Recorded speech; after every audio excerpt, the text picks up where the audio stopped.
Digital world से connected है, digital world से कनेक्टेड है। तो यहाँ की जो इंफॉर्मेशन आती है वो हमारे पर बहुत गहरा प्रभाव करती है। और क्योंकि अटेंशन स्पैन की बात करें तो अटेंशन स्पैन आज कम हो रहा है, ज्यादा हो रहा है? कम हो रहा है। आज हार्वर्ड बताता है कि कितनी सेकंड है। पहले लोग बोलते थे 1 मिनट की रील बनाई जाती है तो 1 मिनट अटेंशन स्पैन बोला जाता है, पर लेटेस्ट स्टडी कहती है कि खाली 5 से 10 सेकंड अटेंशन स्पैन इतना ही है। तो चाहे पढ़ाई की बात करें, फोकस की बात करें, फोकस के बिना तो लक्ष्य कैसे हासिल होगा? तो ये सब चीज़ों से हम जितना कनेक्टेड रहेंगे, जितना ज़्यादा इसमें डीप रहेंगे, उतना हम अपने लक्ष्यों से भटकते रहेंगे। तो ये ज़्यादा यूज़ करेंगे तो जीवन में होगा खाली डिस्ट्रैक्शन, फिर आसपास वालों का मिलेगा खाली इंस्ट्रक्शन, फिर कैसे बनेगा और बढ़ेगा अपना अट्रैक्शन? कैसे करोगे आप फिजिकल वर्ल्ड में अपनों के साथ इंटरेक्शन? तो इसलिए बढ़ाना है अपना अट्रैक्शन, तो हटाने पड़ेंगे डिजिटल मीडियम वाले डिस्ट्रैक्शन। तो डिस्ट्रैक्शन हटाना बहुत जरूरी है और इसी के कारण से हमारा दूर हो रहा है फोकस।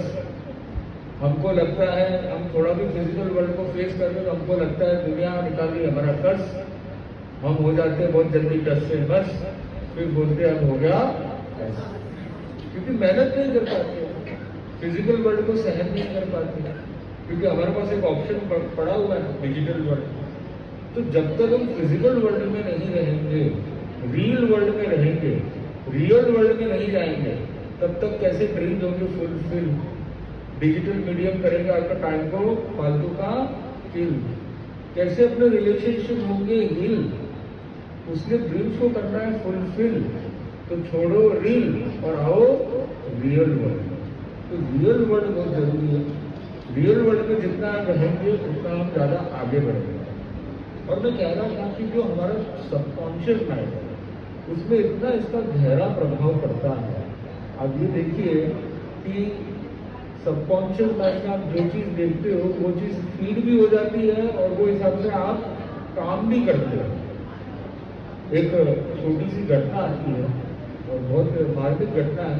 ये बताती है जैसे हमारे अवचेतन मन में कितनी चीज़ें जाती है और उसका क्या प्रभाव पड़ता है। एक व्यक्ति था, वो जंगल से होते हुए जा रहा था, तो एक बुढ़िया माई मिली, तो उसने खाना दिया, मेहमान नवाजी की, खाना दे दिया, सब कंप्लीट हुआ। उसके बाद वो तो आगे पथिक था, निकल गया। अब 1 साल के बाद वापस वो उसी मार्ग से जा रहा था, तो बोले चलो मिल लेते हैं, खाना पीना कर लेते हैं। अब जैसे ही वो मार्ग से वो आया, खाना पीना वापस चालू किया, जब बुढ़िया भाई को एकदम से याद आया, अच्छा बहुत बढ़िया, क्लियर है ना?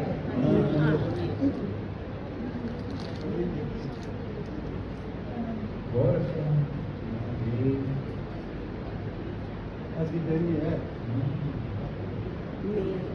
क्या नाम है?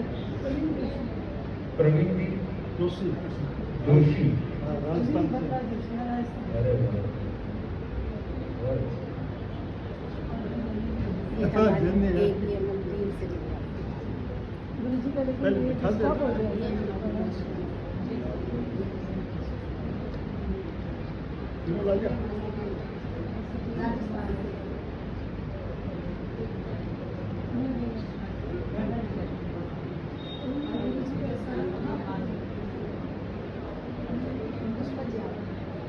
तो हम बता रहे थे, नहीं कोई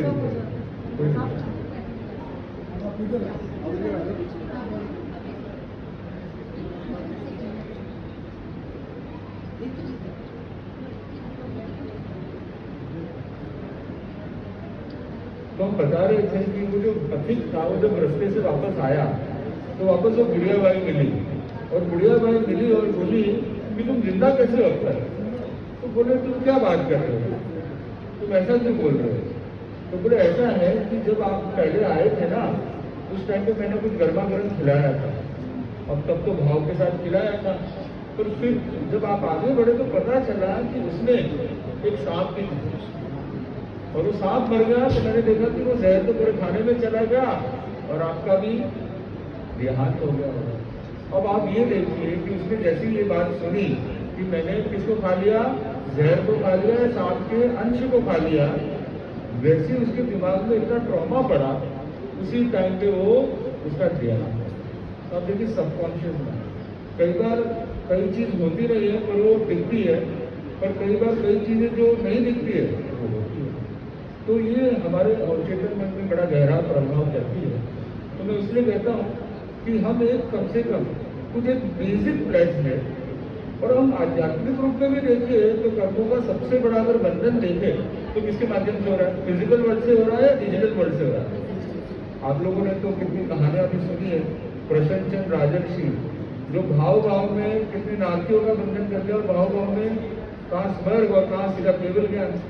काल समृद्ध कसाई की भी यही घटना आती है, वो कैसे भावों में अपने महल से वो भैंसों को काटता है और यही भाव रखता है कि मैं भैंसों को काट रहा हूँ, और उसी में नाथी का बंधन करता है।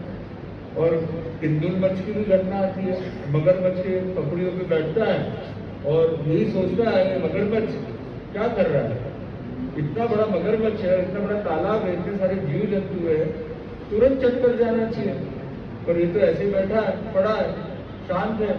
बोले मैं मगरमच्छ होता है तो मैं पूरे तालाब को खा जाता, और उसी चक्कर में वो नारकी का बंधन कर रहे हैं।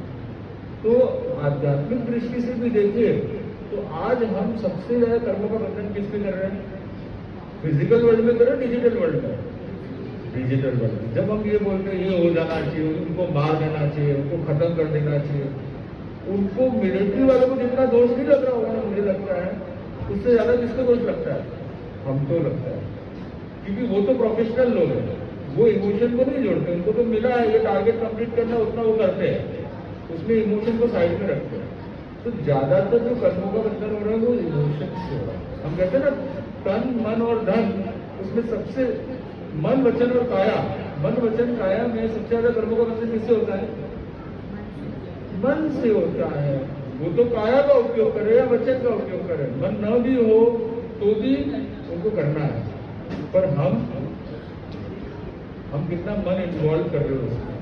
तो इसलिए बहुत जरूरी है कि कर्मों के बंधन की दृष्टिकोण से भी देखें तो हम टॉक्सिक न्यूज, टॉक्सिक चीजों से, वायलेंट चीजों से, जो भी ऐसा कुछ कंटेंट है जो हमारे कर्मों का आवेग को बढ़ाए, उसको कम करने की कोशिश करें।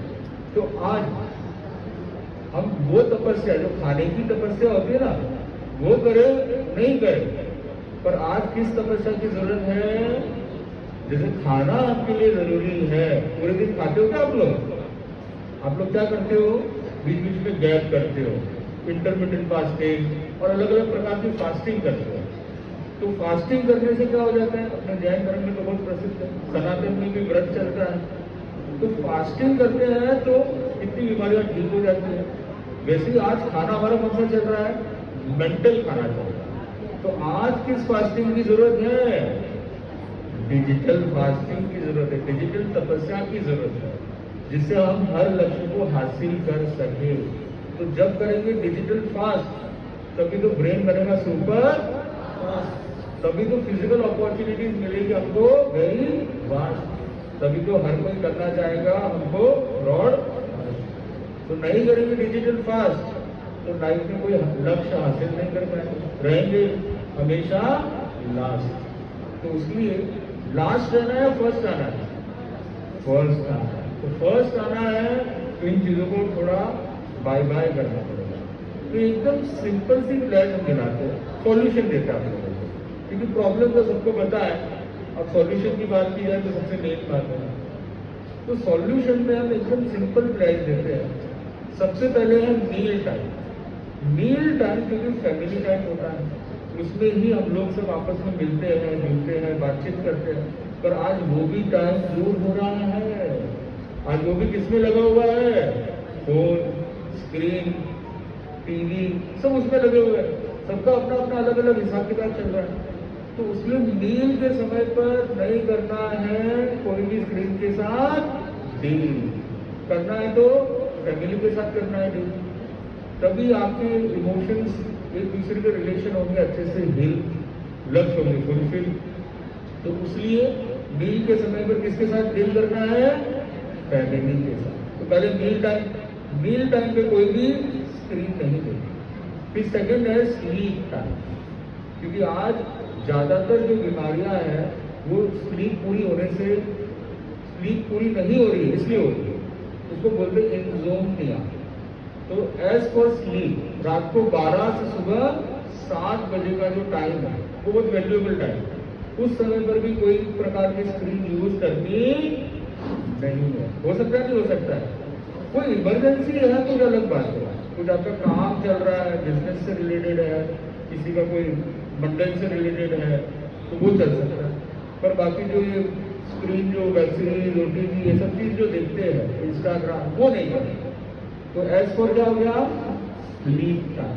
एंड लास्ट है डी फॉर ड्राइविंग टाइम, क्योंकि 10 में से 7 जो एक्सीडेंट होते हैं वो किस कारण से होते हैं? मोबाइल का उपयोग किया जाता है किस समय पे? ड्राइविंग के समय।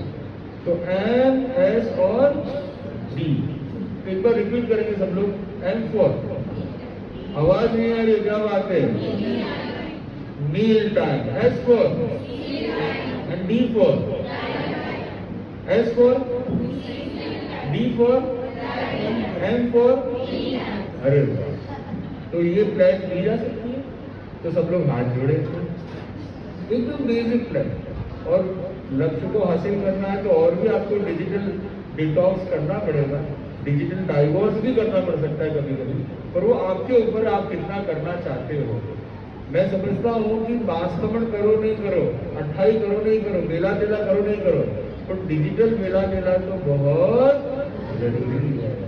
और वो कर ले, डिजिटल वास्तवण कोई कर ले तो मुझे लगता है गिनीज बुक में उसका नाम आ जाएगा।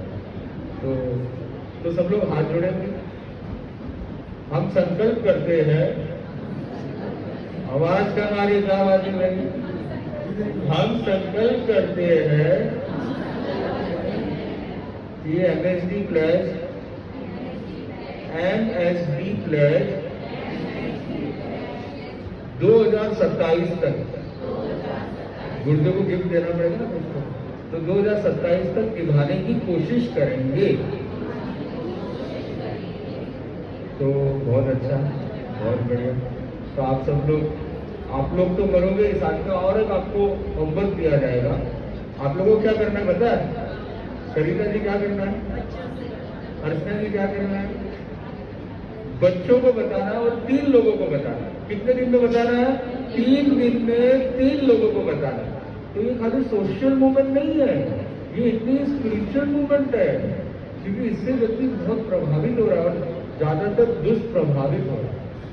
तो मैं समझता हूँ कि ये जरूर आप अपने लाइफ में इम्प्लीमेंट करोगे और इससे आपकी जो लाइफ है वो उन्नत होगी, अच्छी होगी, बेहतर होगी, और आप जीवन में अपने जो भी लक्ष्य है उस सारे लक्ष्य को क्या कर पाओगे?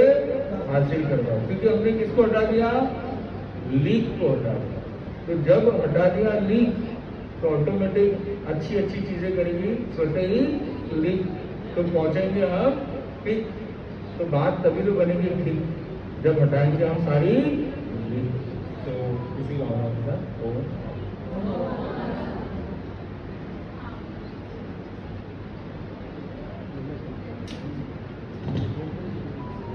मैं मुनीश्री जी के प्रति कृतज्ञता ज्ञापित करती हूँ कि आपने हमें लक्ष्य के बारे में इतना महत्वपूर्ण बताया।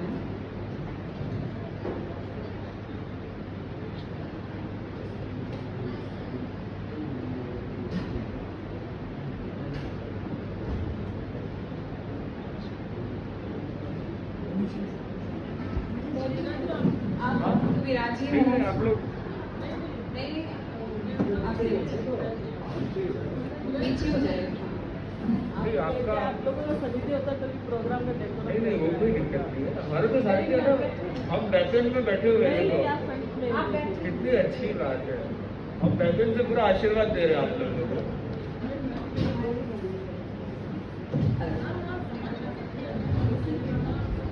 हमारे बीच हमारे फरीदाबाद टीम मेयर आ चुकी हैं, हम उनका हार्दिक स्वागत करते हैं।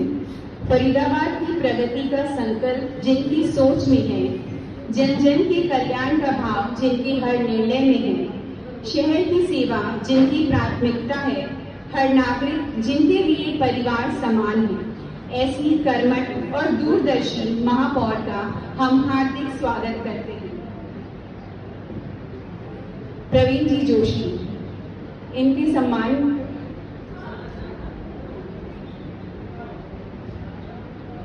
हमारी राष्ट्रीय अध्यक्षा सरिता जी टाटा, चीफ ट्रस्टी पुष्पा जी बेगानी और हमारी संरक्षिका शायद